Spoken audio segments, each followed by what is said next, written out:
All right, so we're going to bring out everybody from Growing Up from Horrors. Danny Pintauro. That's you? Yeah, you're supposed to be ready. I'm sorry. Cujo. Yeah, Harvey Stevens from the Omen.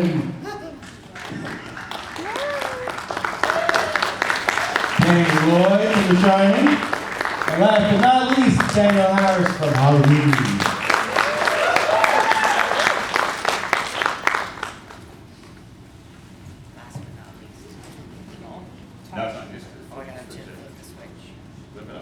Tested? Testing. Testes. I don't know. Okay. First of all, I'm just going to start off with, does anyone have any questions right off the bat to see what we can start there? No? Can I make yourself going? Yes, always. I'll just slap. I need one of those tall chairs from the bar. Who's your movie seats? I just like sitting on my knees. Wait, I need to do that. Everybody up here, I'm the one that needs to do that. Any opportunity to pretend I'm taller than I actually am is... Okay, guys. All of you were child stars who became horror movie icons. What was the audition process like for your parts? We just go straight down the line. Okay. The producers had seen me in As the World Turns, which I had done for a bunch of years before Cujo, and they invited me in, and I don't remember the audition at all, but the story goes that my mom and I had this catchphrase where after every audition I would say this phrase, if I get it, I get it, if I don't, I don't. It was just the way I sort of processed and let go. And this time I happened to be saying that in the stairwell while I was going up and the producer was walking down, and I didn't know he was there. And he heard me say that, and he thought, oh gosh, that he's real grounded, so let's give him the job. That's apparently how I got it, yeah. If I get it, I get it, if I don't, I don't. That's what I tell all my students that I teach now. I mean, that's really, another friend of mine, just every time he has an audition afterwards, he rips up the sides, just so he can like let it go, so. Passing grade, that's good. Thank you. Well, mine involved violence. So initially, I came out at a small audition and they liked me. So they invited me back to it's like a practice run, I suppose. And he literally picked me up and said, look, I want you to go mad. So pull my hair, just go crazy, just like pretend you're possessed. So I literally got picked up, I held his hair back, punched him straight in the lip, give him a fat lip, and put it down and said, that's the kid. I also heard that you kicked him in the groin. No, I don't know where that came from. Okay. I'm 100% certain. It's on the internet, it's true. It's true. Oh, yeah. I'm sorry, so he picked me up, I fell to the floor, I kicked him in the groin, and he said, that's the kid. Okay. So, Danny, what about you? I don't remember, a whole bunch of it. I believe I was 4 during the audition process, but it was like open to the public, so it was a long process, but the short story of it is it wasn't practicing scenes or reading any sides or any of that kind of stuff. It was, I think they were just seeing if they could find a kid that would follow directions and keep his attention span for 5 minutes or maybe 6. And, it was a long process, but, they would bring a camera in, by maybe the 3rd audition, just to see if whoever they were trying out was scared of the camera. And so for some reason I passed all their tests and, was fortunate enough to be picked, but it wasn't acting really. It was like, could we, not program, but could he cooperate, for what they needed to get done. So that was probably the genius of what they were doing, trying to find a child actor for that movie, for The Shining. And kids have the worst habit of looking directly in the camera, so I bet you a lot of it too was like, who's not going to look directly in the camera? Actually, that was one of my best moments. Actually, you're right, yeah. Danielle, what about you? Well, this is so interesting because I've done so many panels over the last, 30 years, and they've only been Halloween. This is the first time that I've actually sat with other kid horror actors in my life, and I'm fascinated by this. It's so interesting, right? So excited for this panel. Let's see. I was on a soap opera, One Life to Live, and I hadn't done any movies yet, so I just a regular audition in New York and went in, and I actually just worked with Dwight Little, the director, a couple months ago, and got to talk to him a bit about what I was like as a kid, which was because I don't really remember. And I just remember the audition. I had to read a scene where the opening scene in Halloween 4 where Jamie's on the couch asking if Rachel's her sister, her real sister. And then he had me scream, and then he wanted to see if I could cry. I was 9, and I had taken acting classes, and the way that I was taught to cry was to stare and not blink until your eyes burn. And then once it gets going, then it just happens. So, and then I think the final call back was between myself and Melissa Joan Hart, actually, for the role of Jamie. So it could have been either one of us. So I just got lucky. Again, I think it's like, is she going to pay attention? And I was older and was short and looked younger and could play younger and listen on set, and maybe they can get away with a lot of stuff. so I got lucky. Cool. Does anybody have a question out here yet? Apparently I haven't primed the pump yet. All right, so here we go. How old were you guys when you first saw the movies that you were in? I went to the premiere and I was 6, and I covered my eyes for a lot of it. Because the parts I wasn't in were very, very, very violent. Like the dog, there's a scene where the dog just rips this guy's neck out, and I could not. And since I wasn't there for that, it actually felt real. Even though I was on set for the whole thing, because I wasn't present for any of that, I actually believed it. It's so backwards. That's weird. Anyway. Was it surreal to see yourself in that? I mean, I think my first movie that scared the crap out of me when I was a kid was Day of the Triffids, which is about plants that rip themselves out of the ground. So, it's stupid, but you were in this.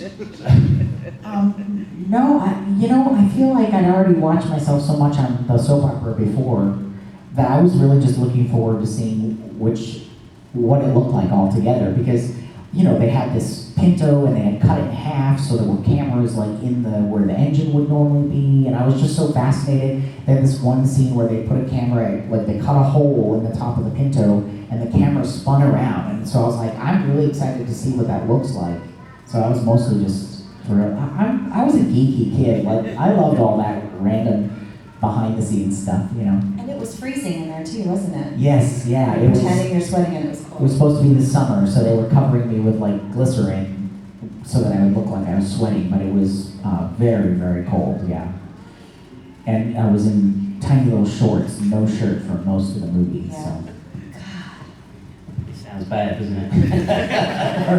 Well, yeah, no, I was the same. I mean, it was back in the 70s. I went to the premiere, but I think during the whole process of a film, when you're the kid, and you put it very well, I think they sort of picked kids that they thought would be okay with the whole process.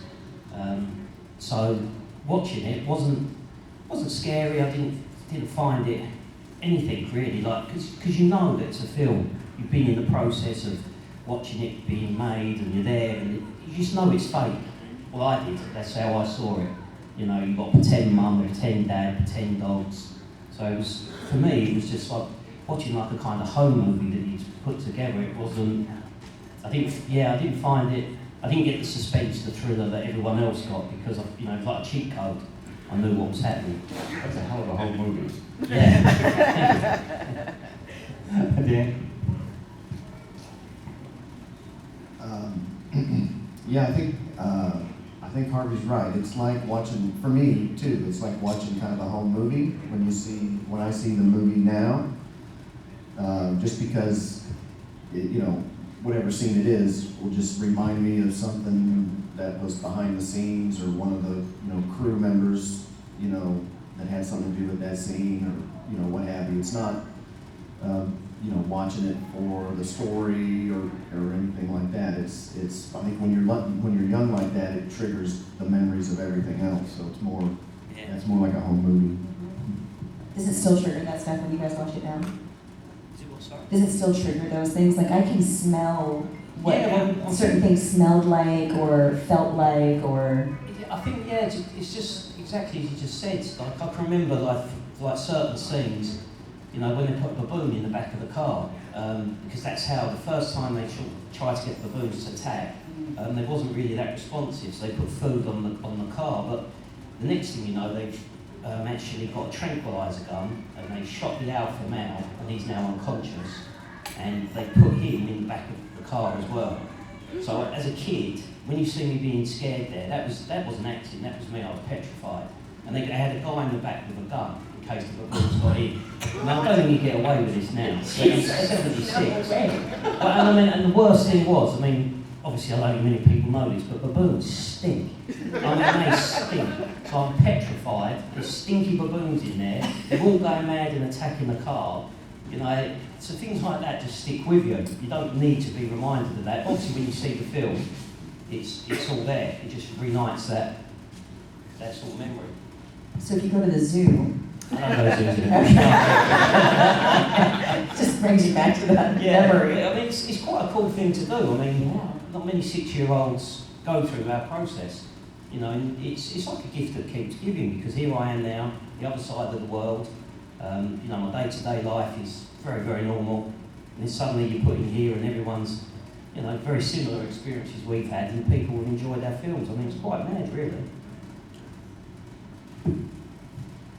Danielle? What was the question? When was the first time you saw the? I think I went to the premiere. I don't remember. I remember I couldn't go to the premiere for Halloween 5 for some reason. I was living in New York, so the producer, Mustafa Akkad, actually sent my mom like $5,000 and said, put on a premiere for her and we're in your area. So we rented a theater and I had a limo and the whole cheesy thing you do in 1990.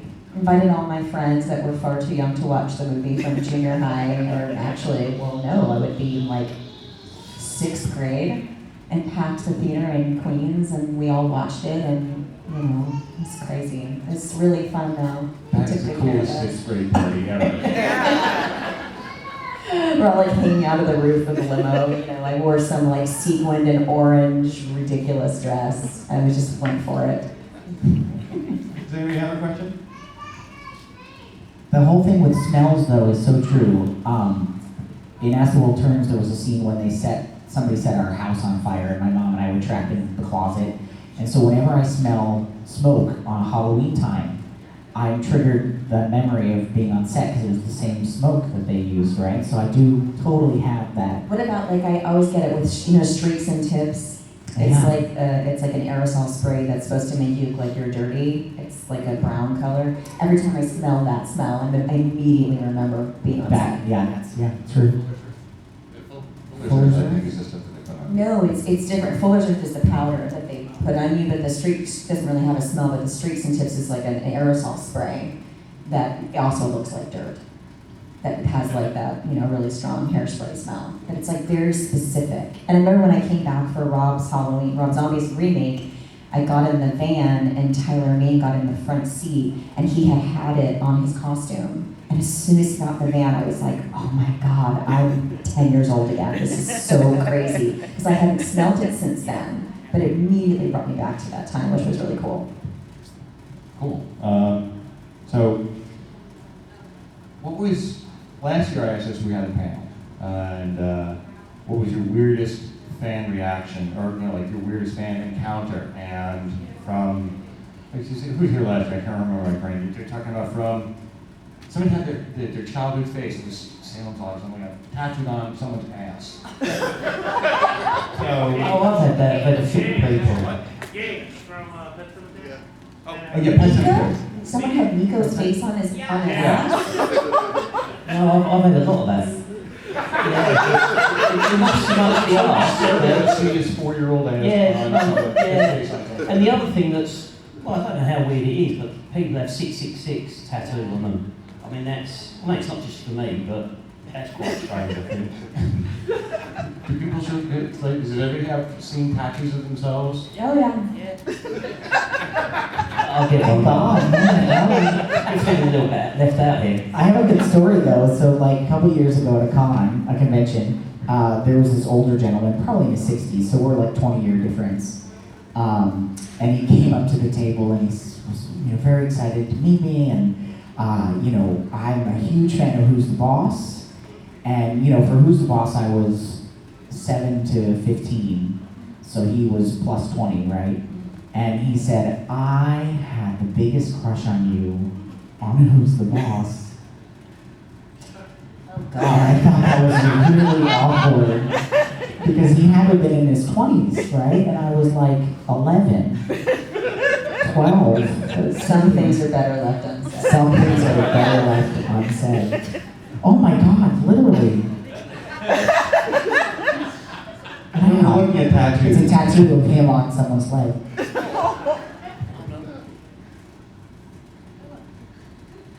Oh, that's really nice, actually. Go to his table around here, and show you the tattoos. We're going to tattoo and show him that in the argument. Isn't it crazy? I'm covered in tattoos. I've never had myself. I'll show my everyone own at the body. table. And if anyone goes and gets one, there's a tattoo place upstairs. You get a free autograph. That's it? For permanently putting your picture on my body, I get a free autograph? And you get a deluxe dinner with this man. Open to everybody. And he pay. But it has to be on your ass. So beyond tattoos and creepy old guys, what else? Any other weird interactions that you've had with people? I had a woman come up to me in Monster Mania, New Jersey a couple of years ago, and she was crying, which is always a little bit shocking, and she had her daughter with her, and she said, she was looking at me, and she said, this is Jamie, as though I was like meeting my child for the first, like one of those, and I was like, okay, she goes, I named her after your character in Halloween 4, and I said, and you're her mom? And she said, yes, it's my daughter, and I said, you do know that I kill my mother at the end of the movie, right? I would have probably picked a different character, but that's just me. And like she just kept laughing and crying and smiling, like it just went right over her head. I stabbed her with scissors. Why would you name your daughter that? But that's okay. So that was interesting. Just glossed over that Just right small over. detail there. Oh my gosh. Now, you also had access to people you've seen in TV and movies when you were a kid. Did you have celebrity crushes, and did you get a chance to meet these people? Everyone's looking at me. I mean, I still, there are definitely, there's still people when I'm at shows that I'm like, oh my God, they're so-and-so, oh my God, they're so-and-so. I don't know if it's crushes is more of like, oh my God, this is so cool and so crazy and I love it. It's not really horror though, because it's for horror movies, they're like your friends, so it's hard to kind of see them in that way, but it's the other actors that I'm like, oh my God, that's so-and-so. Barbara Hershey's here. You know what I mean? It's that kind of stuff that you're like, oh my God, that's crazy. When do you get to meet all these people? So it's pretty cool. Any other ones? I mean, I met the cast from Back to the Future, and that was such a big film for me when I was a kid. Oh yeah. So I literally was like, wow, it has the same effect on me, I suppose, as some people meet some of theirs, whatever they look up to, stars, whatever films that influence them. But yeah, and I met Apollo Creed. He was, I don't know what his real name is. Apollo Creed out of Rocky. What's his real name? Stallone? No, the other guy. Yeah, I mean, again, I was like blown away. Yeah. I was like, God, it's Apollo Creed. I grew up shadowboxing. So it's just weird. It is, and then you meet them. It's funny. Cool. Now, how hard is it and was it to be a child actor? Oh God, that's a very open-ended question. Yeah. That's a very open-ended question. At that time. We were talking about this a little bit yesterday, and I love your theory And I was thinking more about your theory, and I don't know if it's true, like for me, that I have any sort of scarring from it. But I always get asked how traumatized was I by the movie. Like at least once every convention, someone truly thinks that I was truly traumatized by those dogs. For me, though, the hardest part of being a child actor was actually trying to be an adult actor. And the 5 years when I grew up and wanted to be, after Who's the Boss, I was trying to get away from Jonathan Bauer, and I was trying to be just a good actor, and then I was outed, and suddenly I was gay, and I had a really crappy few years, and it was so crappy that I stopped acting for over 10 years because it was so traumatizing. So for me, it was post-child. For me as a kid, generally we were treated fairly well. My mom was always buying me toys because I did a good job on set, or it was a great audition, and money's good, and so yeah. But I tell them your theory because I think it's interesting. So I wondered, nowadays they've got intimacy coordinators and they've got COVID compliance officers, and there's all this stuff. And we did horror in the 70s and 80s, so we were saying earlier, this stuff wouldn't fly nowadays, but a lot of the stuff that we did was pretty intense for children to have to go through. And I think only once I had kids, I started thinking about, why there wasn't someone on set to sort of talk the child out of, your body doesn't know that you're an actor, right? So you're a kid and you have to think that there's gotta be some sort of PTSD or something in your, and this is getting a little deep, but some sort of memory in your cells that holds on to that stuff, It's very difficult, and it's really interesting to watch kids on set in horror, and I've seen it now. I've had kids now finally in movies, where I play the mom, and I'm always watching, and how easily you can slip into these characters and then cut, and you're like, I'm good, that was so fun, like there's a crazy disconnect that happens, and I just wish there was someone on set that was sort of helping talk us through, because it's not scary, because there's a bunch of people around, but I wonder what it does, as an adult, I've, been chased and hyperventilated and crying and have a hard time shaking it off. So I wonder what that does to kids, over the years, because you're still growing, your body, your brain is still developing, there's a lot of stuff. I started having some health issues when I got in my 30s, and thought, when I started doing a lot of horror, when I came back for Robson, started doing a lot of stuff, and I thought, God, I wonder if this is related to any of that stuff. But it's an interesting thing, because, as parents don't want to be the one to be, there are only very few parents of kid actors have been like, my kid's not doing that scene, or they're not doing that, because you're scared. As a parent, you don't want to be the one that pulls your kid off set, or be difficult to work with, or because you get a stigma, and then you'll never work again. And a lot of us had to support our families, unfortunately, or, it was always like, my least favorite question is usually, did you always know you wanted to be an actor?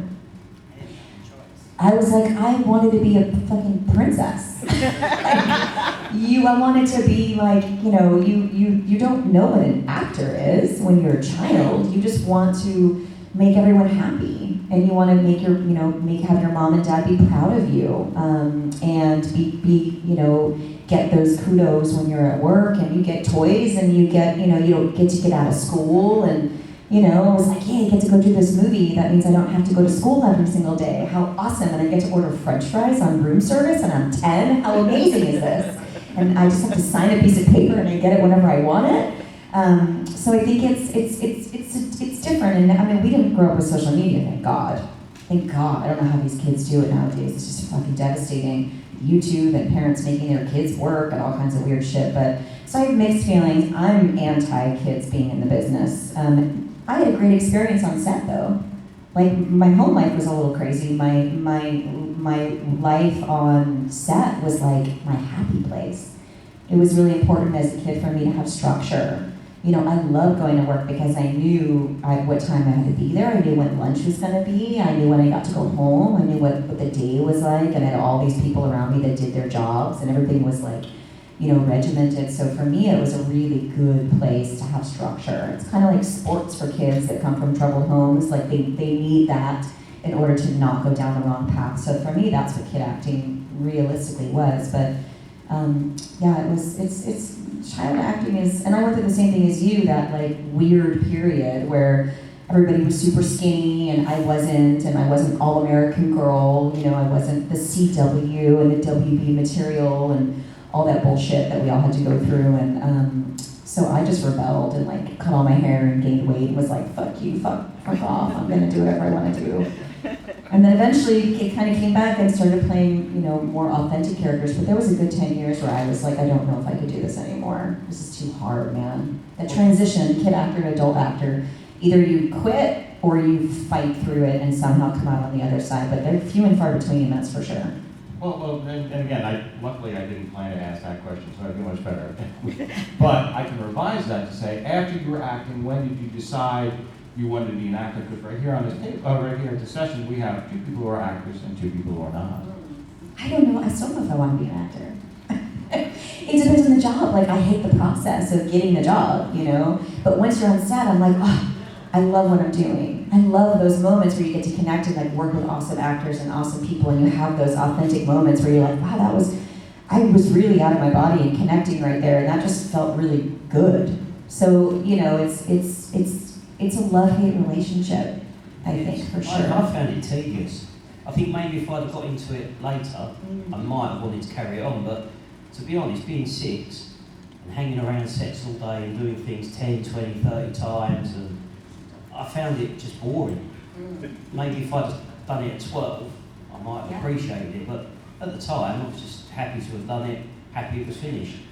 And coming from London, it's not like the film industry. There are shows and there is something there, but it's not like America. So it was very easy just to go that do, not bothered about it, and leave it at that. Did you get recognized everywhere you guys went when you were kids? No, I was quite lucky. I'll tell you what did happen, I was weird, because obviously I was 5 or 6, I went to school, I never really got spoken about. But then when I was 11 and I went to secondary school, then everyone had seen the film, the 14 and 15-year-olds. It was like I literally just come out and been released in the cinemas. It was like mental, and I wasn't really prepared for that. I literally turned up at school and the place was just going mad, and I was like, fuck me, what's happening here? Who's this for? It's for you. And I'm like, fuck! What's going on? You don't want that attention, right? It's hard. It was really weird. So I wasn't prepared for that, because I just thought, I did it 6 years ago. And in my mind, it was long ago and that was it. And again, that put me off even more. I just wanted to not forget about it, but that was it was done, and I wasn't interested anymore. Danny, Lloyd, what about you? There's 2 Dannys. I keep like every time you say his name, I'm like, what? 3? I don't really remember the question, but I will say that being a non-actor, it worked out for the best, really. I think, again, programming is the wrong word, but the way I was selected, for The Shining, it wasn't acting, it wasn't an acting ability necessarily. So after The Shining, I did, people ask me a lot, why didn't you do anything else? Well, the truth is, I did audition for things, and it just wasn't meant to be, which is, fine. That worked out, to be the right thing for me. So it's really just like hitting the lottery or a one-hit wonder or whatever, which I'm fine with, because like Harvey says, you get to come to shows like this and meet fans of the movies, and there's a lot of people responsible for the movie, and you're kind of like an ambassador for the fans, and how much they enjoy the movie and things like that. So, I wasn't like that in high school and in my 20s. I just, I was totally stay away from me, and totally nothing like that. But as you get older, you appreciate things more, and that's kind of how it went kind of full circle for me. Are you saying we're old? Is that what you're? I'm old. I'm not saying anything. The interesting part for me was that my parents, by the time the show was starting, Who's the Boss was starting to end, we had already started to see the sort of downfall of the child celebrity and some of the mess that had been caused by that. And so they made a very concerted effort to make sure that, because that's the problem, it's the transition from the job to regular life. And if you haven't gone to school, like most of us weren't actually in school, you don't have that to fall back on. And then you're not getting jobs, and then your parents aren't making money, you know, you're not supporting your family, so they're freaking out because what do we do now? And there's this whole transition period which can go very poorly. So my parents had figured that out, and Danielle and I actually went to the same high school, but the version I did, you were going to set, and I had done my parents went to Who's the Boss and said, when I started 7th grade, they said, either you let him actually go to school or we're not coming back to the show. And so I would go to our high school from 1st period to 5th period every day, and then I would go to set and be there till 6, 7 o'clock. So they would skip my material till I got to set, and it was the biggest blessing in my life because the day after the show ended, I just went to school for the whole day. Amazing, yeah. You know, and that led me to graduate, and that led me to go to Stanford University, and I graduated from Stanford. None of that would have been possible if my parents hadn't had the foresight to make sure that that transition was seamless. Yes. And so that was a huge blessing. But the flip side is that when I went to school full time, that was the first time. So I was 16, right? At 16 years old, that was the first time I ever had actually asked myself, what do I want to be when I grow up? So I'm 16 years old and doing what I should have done when I was 3 or 4 or 5, right? I want to be a fireman when I grow up. And I didn't do that until I was 16, and that really set me behind in a way for life. And then the next 10 years were filled with drugs and nonsense and, you know, the whole mess of stuff. But I'm so grateful to my parents for having that foresight, for So sure. what did you decide you wanted to be when you were 16? I wanted to be a veterinarian, Yeah. so I went to Stanford to be a veterinarian, and I couldn't pass the math and science to save my life. So I actually left because I was so upset. I went back to LA. I'm going to be an actor because I guess that's what I'm supposed to do. And then a few months later, I was like, wait a minute, it's Stanford University. You've got to graduate from Stanford. Go back to school. So I went and I was a directing focus on the drama major. So at least, you know, I graduated. But yeah, and then it was like 10 years of, well, maybe I want to be a talent agent. Maybe I want to be a casting director. Maybe I want to work at P.F. Chang's. Maybe I want to. And then for 5 years in Austin, I've basically been doing veterinary stuff. I finally got back into that, and I've been a vet technician for a bunch of years. But late last year, I finally had this moment where I was like, I finally again feel like I'm missing out on great stuff, especially because there's just wonderful gay characters in so many TV shows right now, and that's pretty much all I can play, right? It's all I want to play. And so now that there's actually like really great opportunities, something clicked, and I started acting again, or you know, officially in January, and my first audition back, I landed the job. So Amazing. we'll see what happens. I don't know where to go after that, too. So Harvey, now you also went to school, you're a financial planner? Sorry. You went back to school? Oh no, yeah, no, I just went through school normally, like literally. I did do one other film, but it just tanked. So I haven't even never seen it, that's the truth. But it was with David Carradine, had a good cast. But then I just literally went to school, senior school, finished, and then I went to work in the city. I was a futures trader. But do people accidentally recognize you, like, hey, you're the same name as that guy that I saw? People will mention it and they will know of it, but it's not, you know, I'm just not recognisable. So I've been blessed because I was so young and I turned out so ugly. It's been good. Danny Lloyd, what about you? I'm a teacher at a college, so occasionally a student will say something like after class or something like that, but it's, I don't know, it's worked out good for me. I don't get recognized, and it's kind of it's like the worst kept secret at my school, but what everybody knows is not to really ask me about it. So and that's a teacher thing because it's not supposed to be about you. You know, the kids are there for them, and you know that whole thing. So I get to kind of coattail on that, but I don't know. Being recognized hasn't really been a problem. You know, I think early on when somebody up here said something about that transition. From you're not going to be an actor anymore and real life and all that stuff. Once you get over that hump, then it's everything's fine.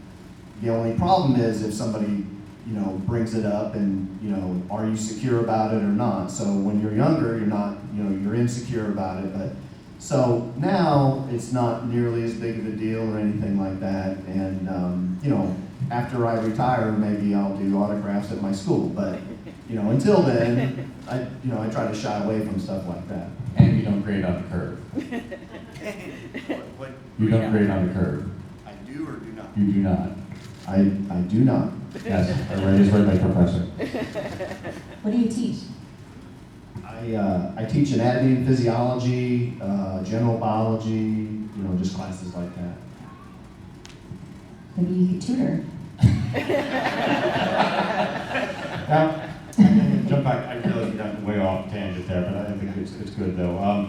Is there anything that you took from the sets as a memento of doing the movie? I took everything. Everything. I took all the suits, the hats, the clothes, I took the tricycle, I took the scale electric set, I cleared up everything. Did you really? I swear, I took a lot. Dressed in all the three-piece suits, I took everything. Do you still have it? No, well, some of the, no, not now. Up until about 5 years ago, I had everything. And then some show approached me and they said, oh, we're doing auctions. I can't remember what it's called, it was an American show. And they said, would you prepare to put a suit in? So I put that in, that sold. And they said, have you got anything else? I went, yeah, I've got this suit, got this hat, got this scale electric set. Actually, I couldn't find that. And they sold it all, like for really good money. And then, and then they had the tricycle, and I kept that because my girls used to play on it. And then they got to the sort of age where it was too small for them, and I swear it was just literally sitting in the kitchen, in the corner, a bit arty-farty. And, then they rang me up and said, oh, no, they gave me the number. Said, if ever you want to get rid of it, let us know. And the girls had finished playing with it, so I rang them up, and they sold that as well. Fucking great. Yeah.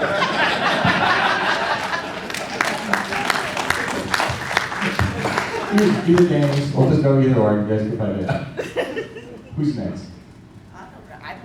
I don't think I have anything. Maybe, no, I have a script from Who's the Boss that everybody signed. That's pretty much it. Yeah. Do you have anything? I think I'm really jealous that you got your trike because I didn't get mine.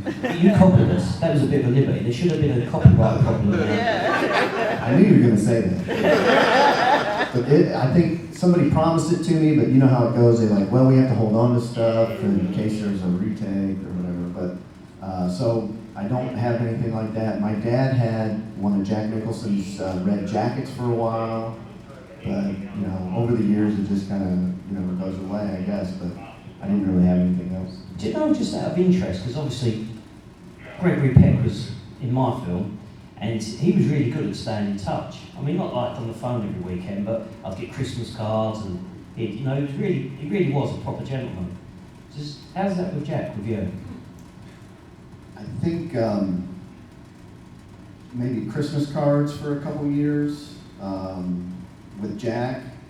I think my parents were more friends with Shelley Duvall, so I think maybe they kept in touch. It's all kind of a blur, but I think that's a real, Gregory Peck was a real stand-up guy.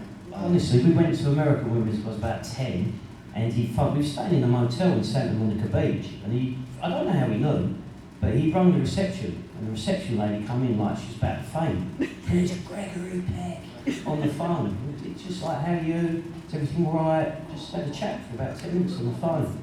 It's really weird, yeah. It was weird. But I don't know if my parents had got in touch and told us we were going. I don't know. The 1970s cameo. It was weird. We also got a load of tickets to like Universal Studios, and I don't know if I'm right, but I think he sorted it all out. Yeah, it's pretty cool. Now, Danielle, did you grab your costume? I did. I actually sold it as well, like a dumbass, because I didn't sell it for a lot of money. I just didn't know. It's in a museum now, which is cool in Hollywood, so at least it's like somewhere cool, but I would totally buy it back if I had a chance. But I think I sold it because it wasn't like the hero costume. It wasn't covered in blood, it was just like one of the, the 5 that they made or something. It wasn't even dirty or anything, so I brought it to a convention and I had it like on the wall behind me, like pinned up. And somebody came up and said like, is that the real costume? And I was like, yeah. I was like, if you ever want to sell it, and I was like, well, I'd sell it. I think it was like $1,100 or something like that. Yeah, and I was like, oh, I should have held on to it. But you don't think about it until you're a little older. And you're like, God, I wish I would, because then you need money to live, Otherwise, it's like now. So now what I do is I make a point to take one item of clothing or one wardrobe that usually has the most blood or something specific on it, and I'll keep that piece of wardrobe with my script. And I put it in a Ziploc and I write the name and the date, and I have like 2 huge bins in storage with just stuff that I've collected over the years.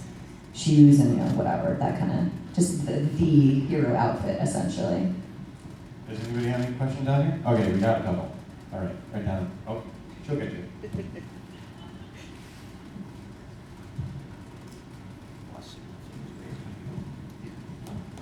Thank you. My question is for you, Harvey. Yes. At what age did you suddenly realize what a big deal Gregory Peck was, and that you had met him and been around him as a child?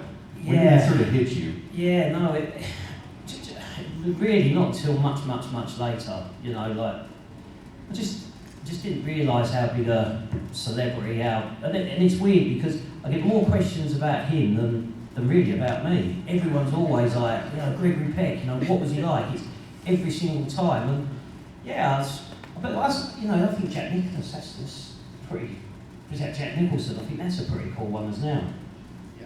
I'd love to go for a beer with him. Obviously at 5, 6 that's not possible, but now it'll be a blast. It'll be good. Yeah, it's, well, I would too, yeah. It sounds very similar, for me, there's Kubrick fans and there's Nicholson fans, and they usually want to know, what they were like and all that, so it didn't hit me until I was able to see more of Jack Nicholson's films, because at the time I didn't know who any of those people were, and turns out they were stars.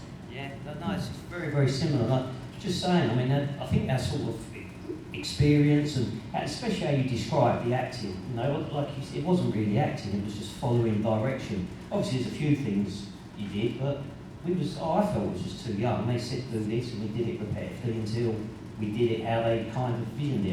That's how I see it. So it's really similar, a lot of similarities here. Another question. There's a question down front here.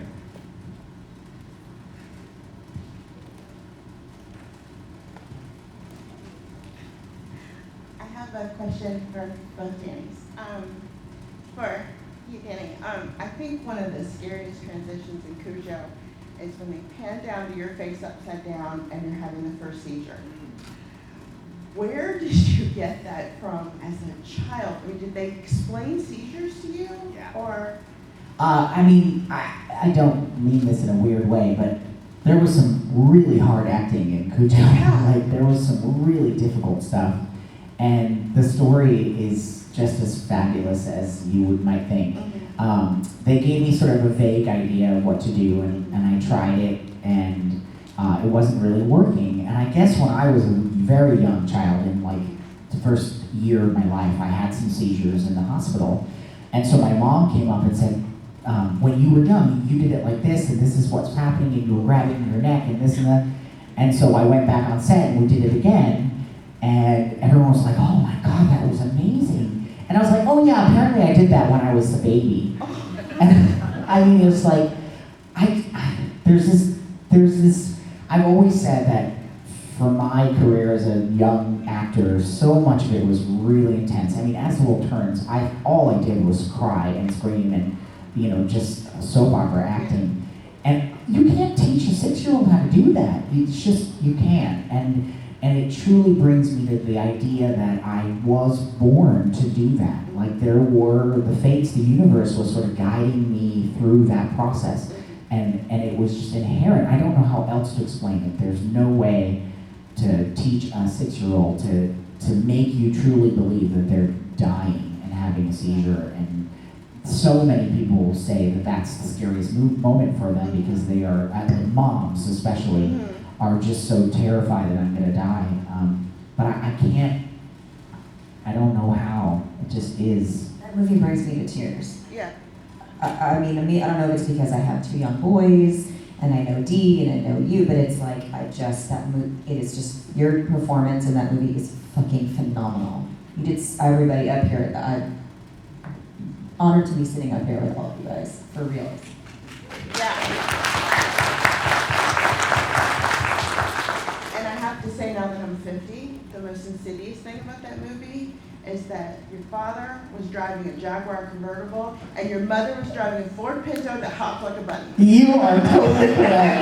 That was actually a big deal, yes. So the dad has got this fucking Jaguar and leaves us stranded at a ranch with a Pinto that barely moves. I mean, like, what's wrong with this guy, right? That was the true horror of the movie. Yeah, seriously, that is the true horror of the movie, for sure. Oh my gosh. And the question for you, Danny, is where did you get that Jack Torrance Stovington Prep t-shirt?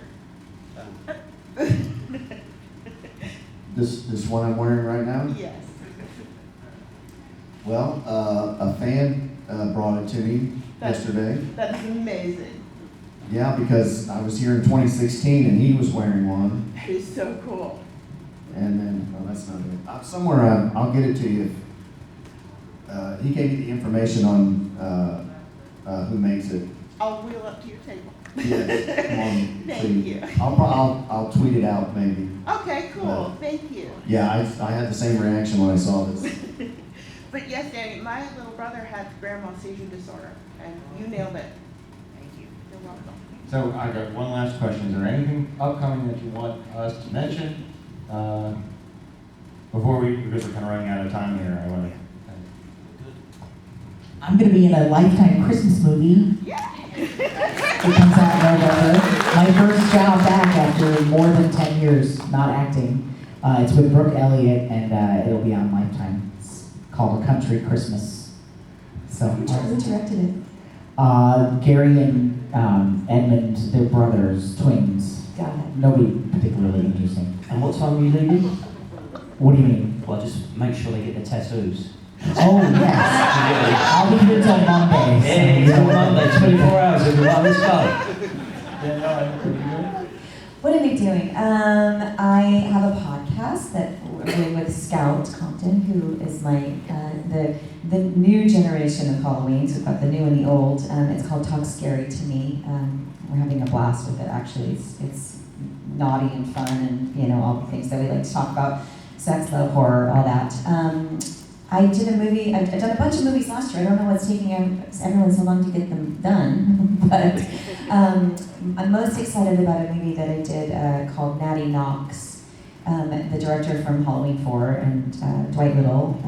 He also directed me in Marked for Death right after that, but he wrote this movie and directed it, so it's my first time working with him again in 30 years, more than that, 35 years. It's myself and Bill Moseley and Robert Englund. And it's just really good. And I play a mom of 2 teenagers, which is crazy and really fun. And I had a really nice time. Again, just that sense of memory of like being back on set and doing a horror movie with Dwight Little was like crazy. Crazy, crazy. I was immediately brought back to like when he locked me in a closet in the dark so I would cry. Like right away I was like, I remember when you did that to me, you locked me in the closet so I would cry. So that's what I'm most excited about. Cool. All right, so watch your stuff, go to the tables, see that, their autographs, that's why they're here. Meet them, talk them, ask the questions you were too afraid to ask now. All right, so let's thank to Danny Pintauro, Harvey Stevens, Danny Lloyd and Danielle Harris. Thank you very much.